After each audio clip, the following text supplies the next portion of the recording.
Yes or no Wala mo lang. na kung duha ka pangutan na. Yes or no lang. Magandang kinabukasan ng mga bata. Ayos. Kana gisiling nila murag hahay na dre dili oy mga kamot ka dre oy.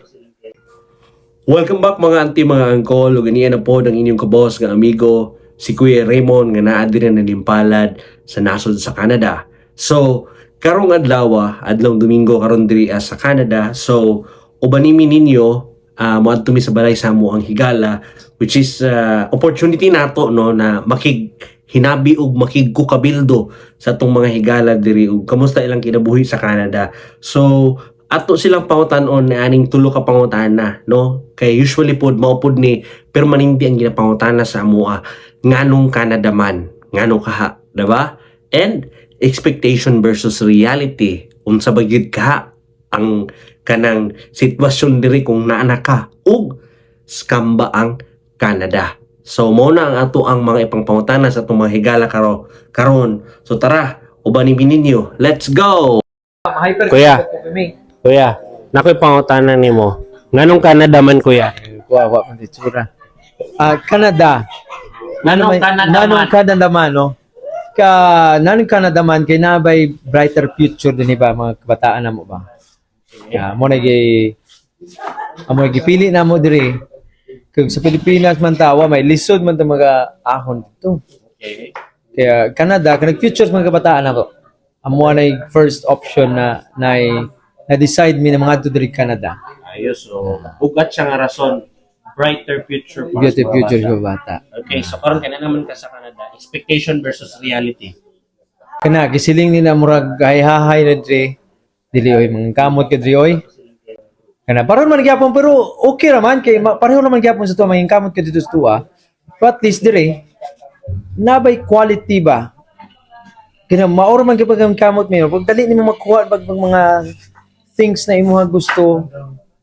Kaya dito murag kalisod man abot mo ng mga things na imong gusto sa Pinas. Pwede rin ba ng kamot ka na wala na problema sa school sa bataan, wala na tuition fee. Diba? Amo rin lisod dito dahil sa Pilipinas na payad tuition fee dito sa mga bataan nimo, diri wa na. Kanang imong tax, kita na nimo.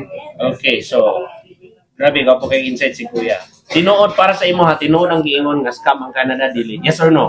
Dili. Alright, so no. So Canada is big thumbs up. Thumbs up. Thank you Kuya. Bro, nganong Canada man bro? Nganong Canada? Canada, dito yung magandang kinabukasan ng mga bata. Ayos. Tapos expectation versus reality na naman ka sa Canada karon.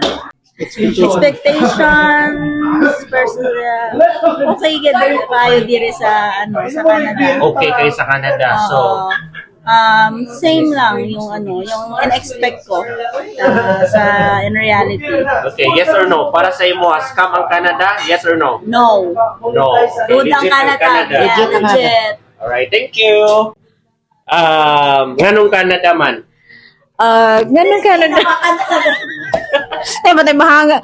Canada kay I think pareha sa uban na icon future financially sa Canada. We aim for something brighter man.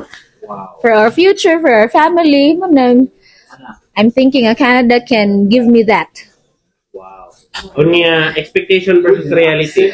I think aware naman ko nga kinahanglan gyud ka magkuan. Kinaay ka na ka-aware man ka nga you have to start from scratch. So na-ready na nako ang self nga from somewhere ay mag-start gyud kag kuan. Mag-struggle gyud ka survival mode ini abot sa Canada. Wow. So para sa imo ha, yes or no? Wala man lang? na kung duha ka pangutan na. Yes or no lang?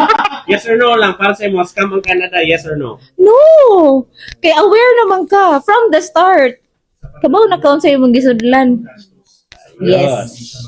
So ayun no, kabalo ko nag-enjoy mo sa ato ang segment kagibuhat na atong pakighanabi og pakigkukabildo sa atong mga higala nga naa diri sa nasod sa Canada. So ayaw mo kalimot pag-comment kung asa man mo dapit, asa niabot among video kay dako kayo ng tabang kanamo nga makita asa miabot ang ato ang video mga higala, no? So don't forget to follow, like and share, and pwede mo mangutana para sa mga upcoming na video na itong pagbuhaton pwede po nato ipampangutan na sa mga experience atong mahigala diri. So once again, kini ang inyong kabos nga amigo nga nalimpalad diri sa nasod sa Canada, Kuya Raymond. May God bless us all, ug magkita-kita ta sa atong sunod nga video. Bye-bye!